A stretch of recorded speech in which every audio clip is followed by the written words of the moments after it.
이 새벽에 하나님께서 우리에게 주신 말씀 에스겔 23장 24장 말씀 가운데 에스겔 24장 24절의 말씀입니다. 에스겔 24장 24절의 말씀입니다. 구약성경 1189쪽 구약성경 1189쪽 에스겔 24장 24절의 말씀입니다. 구약성경 1189쪽 에스겔 24장 24절의 말씀, 우리 하나님의 말씀을 함께 읽겠습니다. 시작. 이같이 에스겔에 너희에게 표징이 되리니 그가 행한 대로 너희가 다 행할지라. 이 일이 이루어지면 내가 주 여호와인 줄을 너희가 알리라 하라 하셨느니라. 아멘. 오늘은 에스겔 23장 24장에 있는 말씀을 가지고 교재에 있는 제목대로 사마리아와 예루살렘에 임한 심판이라는 제목하에 말씀의 은혜를 함께 나누도록 하겠습니다. 교재에 나와 있는 포인트를 함께 읽겠습니다. 172쪽에 나와 있는 포인트를 함께 읽겠습니다. 시작. 죄악에 물든 사마리아와 예루살렘은 끝내 하나님의 권유와 설득을 듣지 않고 아수르와 바벨론에 의해 멸망합니다. 아멘. 에스겔을 크게 두 개로 나눌 때 예루살렘의 멸망 이전의 예언과 이후의 예언으로 나뉜다고 말씀드렸죠. 그래서 1장부터 32장까지가 본토에 있는 예루살렘 멸망 이전의 예언이고, 그 1장부터 32장도 자세히 들여다보면 1장부터 24장까지가 유다에 관련된 심판, 그러니까 예루살렘에 관련된 심판이고, 25장부터 32장은 예루살렘을 둘러싸고 있는 이방 나라들에 대한 심판입니다. 그래서 오늘 23장, 24장은 바로 유다, 남유다에 관한 심판의 마지막 이제 예언이고요. 내일부터 25장부터 이제 32장은 이방 여러 나라들에 대한 심판입니다.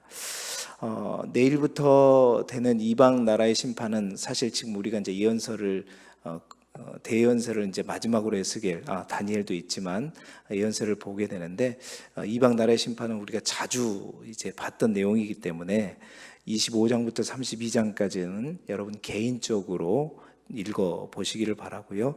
오늘 23장, 24장을 한 이후에 33장으로 바로 넘어가도록 하겠습니다.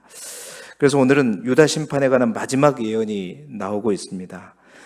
이스라엘을, 남유다를 이제 하나님께서 마지막 기회를 주신 거죠. 근데 멸망시키지 않고서는 안 되는 이스라엘의 심각한 죄성에 대해서 마지막으로 이제 언급을 하고 강조하고 있는 내용입니다.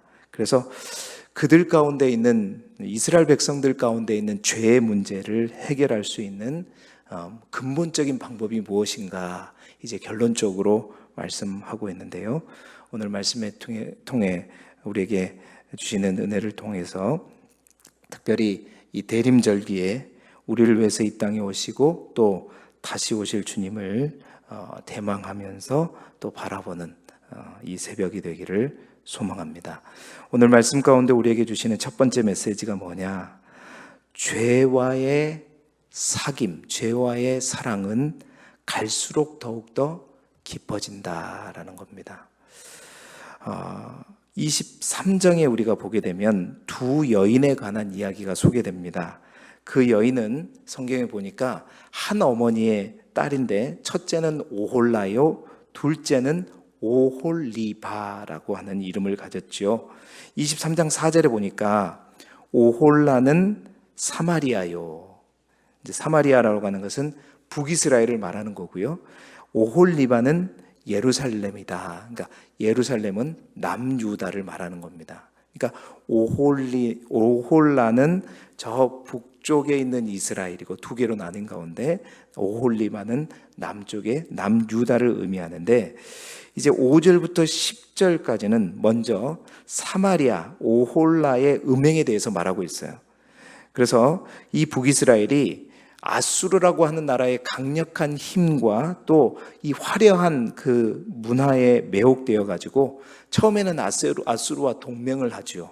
아수르를 섬깁니다. 뿐만 아니라 아수르를 섬기면서 그들의 우상까지 섬기게 되죠. 이제 그러던 이 북이스라엘이 그러다가 23장 8절에 보게 되면 그가 젊었을 때에 애굽 사람과 동침했고, 그러니까 젊었을 때는 이제 이 북이스라엘이 어느 정도 이제 크고 힘을 쓸 그런 어떤 나이가 됐을 때는 애굽 사람과 나중에는 동침했다라는 겁니다.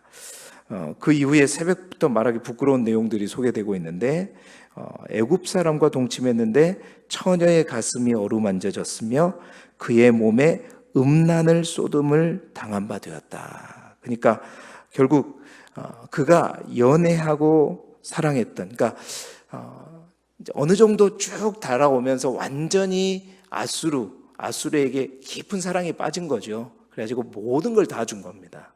몸과 마음과 이 모든 것을 다 주었다가 이제 어느 정도가 딱 되니까 이게 이제 결국 북이스라엘의 마지막 왕이었던 호세아 때였죠. 어느 순간 이제 또 애굽과 동침에 빠졌다는 거예요. 그러다가 결국 그렇게 이제 옛날에 사랑했던 연애했던 아수르가 이를 보고 북이스라엘을 멸망시킨, 심판하게 되는, 그래서 722년에 아수르에 의해서 북이스라엘이 이미 멸망했잖아요. 그래서 이 북이스라엘의 역사를 음행의 역사로, 그 북이스라엘의 음행의 역사로 비유해서 설명하고 있는 것입니다. 여기서 우리가 주목해야 될 단어가 하나 있는데 그것이 뭐냐면 히브리어로 아가브라고 하는 단어예요. 그 아가브라고 하는 단어가 23장에 5번에 걸쳐서 반복되고 있는데 이 단어가 23장을 이끌어가는 핵심 단어라는 거죠. 7절, 9절, 12절에 보게 되면 어떤 이제 단어가 반복되고 있냐면 7절에 보면 연애하든지라는 단어가 되어 있죠. 또한 9절에 보니까 연애하는이라고 하는 단어가 되어 있습니다. 그리고 12절에 연애하였더니라고 되어 있어요. 그리고 또한 이게 이제 똑같은 이 아가브라고 하는 동사예요. 그리고 16절, 12절에 보게 되면 이 아가브라고 하는 단어가 이제 똑같은 단어인데 어떻게 한국말로 번역되냐면 사랑하게 되어, 16절에 보게 되면 사랑하게 되어, 또 20절에 보면 사랑하였도다. 그러니까 아가브라는 단어가 뭘로 번역되고 있냐면 연애라는 단어와 사랑이라고 하는 단어로 번역되고 있단 말이에요. 그래서 이 연애와 사랑이라고 하는 이 아가브의 정확한 번역은 뭐냐면 정욕을 품다라는 뜻입니다. 다시 말해서 오홀라와 오홀리바 모두가 다 어떻게 됐다고요? 아가브, 그러니까 정욕을 품었다는 거예요. 우리가 호세아에서 이미 보았지만 호세아의 아내 고멜이 결혼한 이후에 이제 남편을 버리고 음행했던 것처럼 남편 대신 하나님을 버리고 다른 남자와 다른 이와 연애하고 아가브했다는 거예요. 사랑했다, 정욕을 품었다, 음행했다. 이게 누구였다? 첫째 되었던 바로 오홀라라는 겁니다. 하나님이 아닌 우상과 음행했고, 또한 우상뿐만 아니라 하나님이 아닌 아수르와 음행했고, 또 애굽과 음행했고, 또한 바벨론과 음행하였다. 그런데 11절부터 21절에 의하면 이제 두 번째로 이 북이스라엘 오홀라의 음행을 알고 또 보고 또 그들이 심판당하는 것을 보았음에도 불구하고 그 둘째 아우였던 오홀리바, 이 남유다는 어떻게 했느냐? 23장 11절에 보게 되면 뭐라고 기록하고 있냐면 그 아후 오홀리바가 이것을 보고도 그 형보다 뭘 더했다고요? 음욕을 더했다. 그리고 그 형의 간음보다 그 간음이 어떻게 했다? 더 심했다. 그리고 그 형보다 더 부패하였다. 그러니까 더 음욕하고 더 심하게 감언하고 더 부패해졌다. 그러니까 더가 강조되고 있죠. 그러니까 더 연애하고 더 사랑했다. 그러니까 북이스라엘 먼저 얼마나 음행을 하고 다른 하나님이 아닌 하나님을 저버리고 다른 우상과 다른 나라를 섬김으로 말미암아 그들의 끝이 어떻게 되었는지를 분명히 봤음에도 불구하고 어떻게 되었다고요? 더 사랑하고 더 연애하고 더 부패했다.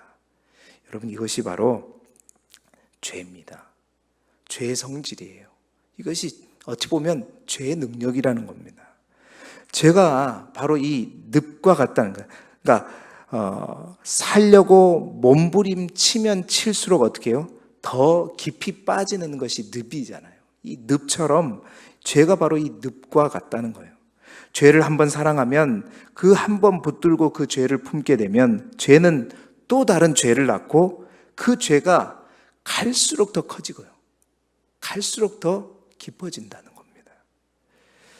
이것이 죄의 특성 가운데 발육성, 전염성이라고 하는 특성입니다. 그러니까 눈덩이처럼 굴리면 굴수록 더욱더 커지는 거죠. 여러분, 우리는 이러한 일들을 많이 보게 됩니다. 부부간에 상대방이 어떤 외도를 한다거나 부정한 행동을 했었을 때 한쪽이 그것을 알게 될 게 두렵잖아요. 계속 그것을 감추기 위해서, 숨기기 위해서 계속 거짓말을 하게 되고 그것들이 조금씩 드러나게 되면 다투게 되고 그 다툼이 심해지다 보면 어떻게 해요? 우리가 매스컴을 통해서 많이 보게 되니 결국 누군가를 죽이게 되는, 그리고 완전히 갈라서게 되는, 거짓말도 마찬가지죠. 그 거짓말을 한번 사랑하고 한번 내가 딱 붙들고 또 안게 되면 그 거짓을 숨기기 위해서 또 다른 거짓말이 나오게 되고 더 큰 거짓말이 나오게 되고 더 깊은 심각한 거짓말에 이르게 됩니다. 이게 죄의 발육성이에요. 굴리면 굴릴수록 더욱더 커지는 거예요. 그러니까 죄와 사랑하게 되면 내가 깊어지지 않으려고 해도 그 죄라고 하는 것들이 더 우리를, 처음에는 내가 끌어안았지만 어떻게 해요? 나중에는 그 죄가 우리를 끌어안아 버리는 거예요. 죄가 이래서 무서운 겁니다. 그러니까 죄는 한번 사랑하면 더욱더 더 깊어진다는 거예요. 남유다가 북이스라엘보다 더 음행하고 더 간음했기 때문에 이제 23장 25절에 보게 되면 결국 하나님이 너를 향해 질투한다. 그러니까 더 나쁘다는 거죠, 남유다는. 그래서 내가 너를 향해 질투하리니 분내고 내 코와 귀를 깎아버리고 칼로 엎드리며 내 자녀를 빼앗고 남은 자를 불사르고 벗기고 빼앗겠다. 다 빼앗아 버리겠다. 사랑하는 성도 여러분, 이 아침에 정말로 명심하기를 바랍니다. 죄와는 연애하지 마십시오. 죄는 사랑하지 마십시오. 죄와 사랑에 빠지면 큰일 나는 거예요. 죄를 사랑하는 것은 늪에 빠지는 것이다. 그래서 히브리서 12장 4절에 제가 정말 자주 하는 거 있잖아요. 죄와 싸우되 어떻게까지 싸우라고요? 피 흘리기까지. 반드시 죄와는 그렇게 싸워야 돼요. 완전히 사라질 때까지, 피 흘리기까지 죽음을 각오하고 싸워야 된다면, 안 그러면 그 죄가 우리를 삼켜버리는 거예요. 천하의 어떤 신앙인이라도 마찬가지입니다. 목회자는 안 그래요? 그 목회자가 한번 삼킴을 받게 되면 더 담대해지는 거예요. 목회자뿐만 아니라 우리 교회의 어떤 리더자들도 마찬가지입니다. 부인할 수 없는 사실이에요. 로마서 16장 19절에 그래서 사도 바울은 이렇게 말하죠. 너희가 선한 데는 어떻게 하고 지혜롭고 악한 데는 어떻게 하기를 원한다? 미련하기를 원한다. 사랑에 빠지되 선함과 지혜로움에 사랑에 빠지기를 주님의 이름으로 축원합니다. 두 번째로 오늘 하나님께서 우리에게 주신 메시지는 뭐냐? 사람의 방법으로, 인간의 방법으로 죄는 제거되지 않는다는 겁니다. 24장에 보게 되면 24장은 아홉째 10월 10일에 예언한 내용이라고 기록되고 있죠. 자, 이때가 언제냐면 이제 본토 이스라엘, 그러니까 이스라엘 땅에는 유다의 마지막 왕이었던 시드기야 왕 때였습니다. 자, 이때가 언제냐면 이 시드기야 왕 때 예루살렘 성이 바벨론 군대에 의해서 포위되기 시작한 때예요. 제가 말씀드렸잖아요. 바벨론 성이 그냥 하루아침에 예루살렘 성이 그냥 하루아침에 멸망된 것이 아니라 바벨론에 의해서 포위돼 가지고 18개월 동안 포위되었어요. 횟수로는 3년이고 기간으로는 18개월 동안 포위되었다가 결국 멸망하게 되는데, 바로 그 포위되기 시작한 때가 바로 이 24장의 예언이 선포됐을 때였단 말입니다. 이제 완전히 임박했죠. 이제 그들이 와서 완전 포위한 상태라는 겁니다. 자, 그때에 하나님께서 에스겔을 불러서 24장 3절 4절에 보면 뭐라고 하냐면, 하나님께서 에스겔에게 가마 하나를 걸어라는 거예요. 건다는 것은 이제 불 위에 올려라는 거죠. 가마 하나를 걸고 그것에 물을 부어라는 거예요.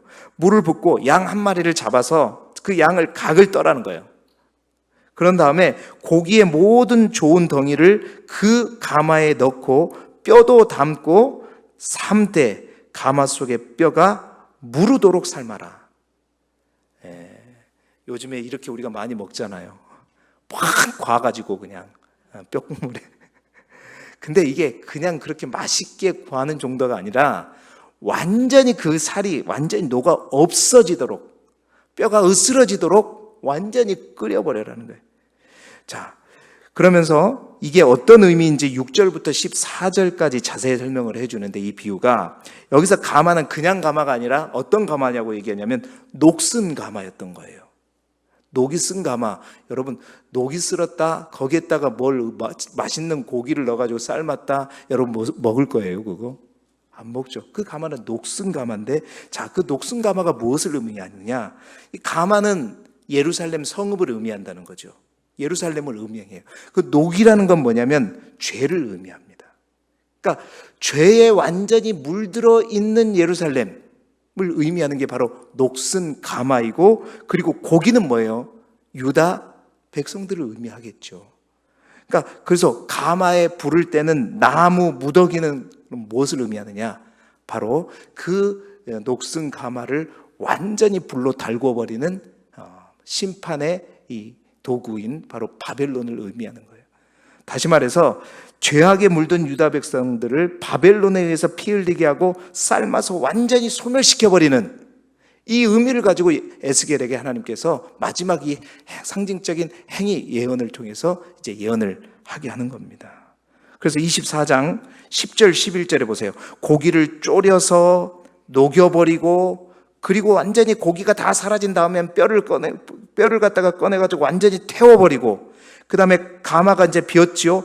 빈 후에도 숯불 위에 놓아서 그 놋을 달궈서 그 녹에, 그 속에 있는 뭘 소멸되게? 녹이 소멸되도록까지 불로 완전히 달궈서 없애버리는 거예요.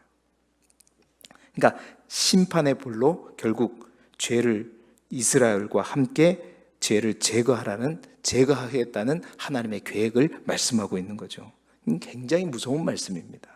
그런데 안타까운 것은 24장 12절에 보게 되면, 이 성읍이 이렇게 수고함으로 스스로 피곤하나 많은 녹이 그 속에서 벗겨지지 아니하며 불에서도 없어지지 아니하는도다.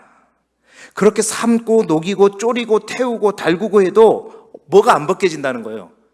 그 녹슨 가마에 있는 녹이 안 벗겨진다는 겁니다. 안 없어진다는 거예요. 여러분, 이 말씀은 무엇을 의미하는가? 자, 죄라고 하는 것이 그렇다는 거예요.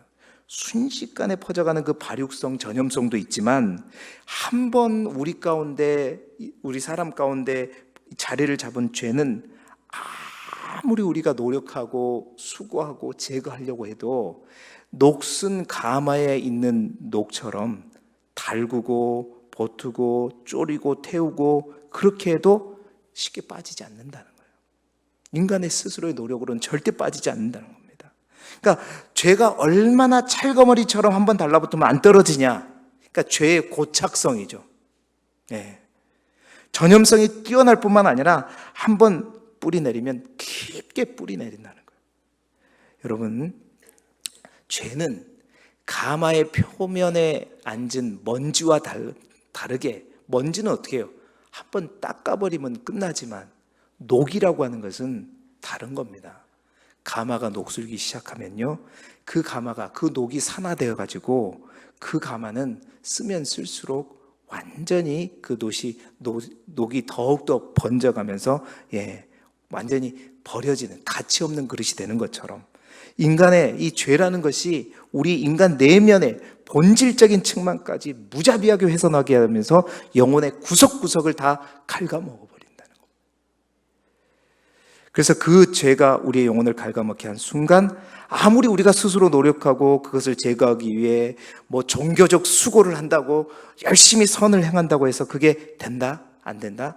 안 된다는 겁니다. 오늘 이 말씀을 통해서 우리 자신이 녹슨 가마는 아닌가, 다시 한번 우리 스스로를 점검해 보십시다. 정말 심각성을 가지고 바라봐야 된다는 거예요. 그래서 우리 안에 있는 그 녹을 반드시 제거해야 된다. 자, 그러면 어떻게 그 녹을 제거할 것인가? 그렇게 태워도 그렇게 보태도 안 된다. 어떻게 제거할 것인가? 마지막 오늘 말씀을 통해서 주신 말씀은 뭐냐면, 오직 십자가의 주님이 답이다라는 겁니다. 이어지는 24장 15절부터 27절까지의 내용을 보면, 이 녹슨 가마와 같은 이스라엘에게 임할 심판을 이제 특별한 방법으로 하나님께서 에스겔을 통해서 알립니다. 이제 마지막 예언인데, 24장 16절에 인자야, 내가 내 눈에 기뻐하는 것을 한번 쳐서 빼앗으리니 너는 슬퍼하거나 울거나 눈물을 흘리지 마라. 여러분, 하나님께서 에스겔에게 뭐라고 말씀하시냐면, 이때가 에스겔이 나이가 몇 살 때였냐면 24살 정도 되었을 때요. 24살이면요 저도 이제 50인데 엄청나게 젊잖아요. 그러면 에스겔 아내의 나이가 대략 몇 살이냐? 30살 안팎이란 말이에요. 완전히 그냥 열심히 사랑하고 살 나이잖아요. 그런데 하나님께서 인자야, 내가 내 눈에 기뻐하는 것, 이 내 눈에 기뻐하는 것이 곧 누구냐면 18절에 보니까 누구예요? 에스겔의 아내예요. 그 에스겔의 아내, 네 아내를 내가 한번 쳐서 빼앗는단 말은 뭐죠? 내 아내를 내가 죽이겠다라는 거예요. 마지막 하나님의 예언이요, 에스겔의 아내를 죽임으로 말미암아 그 죽음을 앞에 네가 조금도 슬퍼하지 마라. 눈물도 흘리지 마라. 이 에스겔의 이러한 상징적 행위를 통해서 하나님의 마지막 메시지를 전하고 있는 겁니다. 정말 이렇게까지 해야 되나? 여러분, 이게 주의 종이 걸어가야 할 길이 사실 이런 길입니다. 하나님이 하라고 하시면 어쩔 수 없잖아요. 하나님의 명령인데 그럴 수밖에 없는 것. 자, 그런데 이 행위의 의미가 뭐냐? 이제 곧 예루살렘이 완전히 멸망하는 날, 예루살렘이 죽게 되는 날이 있을 텐데, 사람들이 그 예루살렘, 자기가 이제 예루살렘이 멸망하는 그날 자신의 슬픔을 슬퍼할 겨를도 없이 모든 사람들이 화를 입게 되고, 그 하나님께서 다 쓸어버려서 완전히 망연자실해져 가지고 멍하니 슬퍼할 수도 없고, 멍하니 이게 무슨 일인가 해가지고 그냥 그저 바라보고만 있을 이스라엘 백성들의 모습을 이 상징적인 행위를 통해서 예언하고 있는 겁니다. 여러분, 이 가운데 그런데 숨겨진 비밀이 있어요. 그게 뭐냐? 바로 하나님의 마음이에요. 자신의 말을 순종하며 전하는 이 선지자의 극도의 아픔과 슬픔을 통해서라도, 그토록 사랑하는 자신의 아내가 죽는 이 슬픔을 통해서라도 뭔 죄가 있습니까? 선지자가 하나님 말씀대로만 하는 것뿐인데, 그런데 마지막까지 당신의 백성을 살리고 싶어하는 누구의 마음? 하나님의 마음이다. 이 마지막 예언 속에는 그 하나님의 마음이 들어가 있고요, 더 큰 비밀은 뭐냐? 바로 이 하나님의 마음이, 에스겔의 아내가 뭔 죄가 있습니까? 이 하나님의 마음이 바로 하나밖에 없는 당신의 아들을 십자가에 죽이시면서까지 생명을 주고 싶어하는 우리 하나님 아버지의 마음이라는 겁니다. 이것이 곧 하나님의 사랑이라. 에스겔 아내가 죽는 이 모습 속에는 이스라엘 백성들을 향한 하나님의 놀라운 사랑과 함께 그 이스라엘 백성을 위해 이제 오실 주님에 대한 표징이다라는 거예요. 그래서 24장 24절 오늘 우리가 읽은 본문의 말씀이 이같이 에스겔이 너희에게 표징이 되리라. 바로 에스겔은 바로 하나님의 모습이었고 에스겔의 아내는 바로 죄 없지만 이스라엘 백성들을 위해서 죽은 바로 예수 그리스도를 말하는 그런 표징이라는 거죠. 우연히도 그 에스겔 아내의 나이가 우리 주님의 나이와 비슷한 나이다라는 걸 보게 되는 것입니다.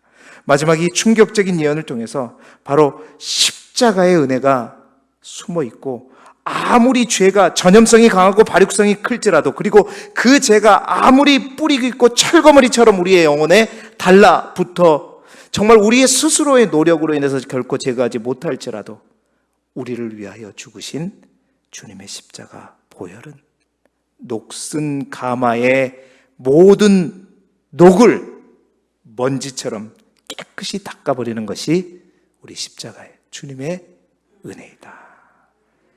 주님의 보혈만이 우리 안에 있는 모든 녹을 깨끗하게 닦아낼 수 있는 이 시대의 세정제다라는 것입니다. 그 주님의 보혈이 우리의 영혼 가운데 날마다 뿌려질 수 있기를 소망합니다. 그렇습니다. 사랑할수록 깊어지고 더 달라붙어서 뿌리 내리는 죄가 우리의 가운데 있는 죄가 소멸되는 방법은 두 가지밖에 없는 거예요. 첫 번째, 씻을 수 없는, 우리 힘으로 씻을 수 없는 죄가 소멸되는 방법은 두 가지예요. 첫 번째는 뭐냐? 영원한 멸망으로 인해서 소멸되는 방법이고, 그렇죠? 또 하나의 방법은 뭐냐면 우리가 돌이킴으로 하나님 앞에 돌아감으로 바로 그리스도 예수 안에서 죄 사함을 통해서 소멸시키는 두 가지 방법이에요. 그래서 마지막 그날에 우리 주님께서 오시는 것은 뭐냐면 하나는 어떤 불? 심판하는 불로 오시는 것이고 하나는 믿음의 불로 오시는 겁니다. 대림절 둘째 주일을 보내고 있는 사랑하는 성도 여러분, 우리 주님이 답입니다. 오직 그 주님 안에 생명의 길이 있고 오직 주님 안에서 참 소망과 희망이 있는 거예요. 오늘 이 하루도 죄와 벗되거나 죄와 사랑에 빠지지 마시기 바랍니다. 오직 주님만을 사랑하고 주님을 사랑할 때 더욱더 깊이 사랑하고 정말 보고 싶어도 또 보고 싶은 그 사랑을 주님과 함께 나눠보시기 바라요. 불같은 그 사랑으로 우리 인생의 가마에 있는 모든 녹 발생하자마자 즉시 닦아버리는 이 하루의 삶이 되시기를 주님의 이름으로 축원합니다.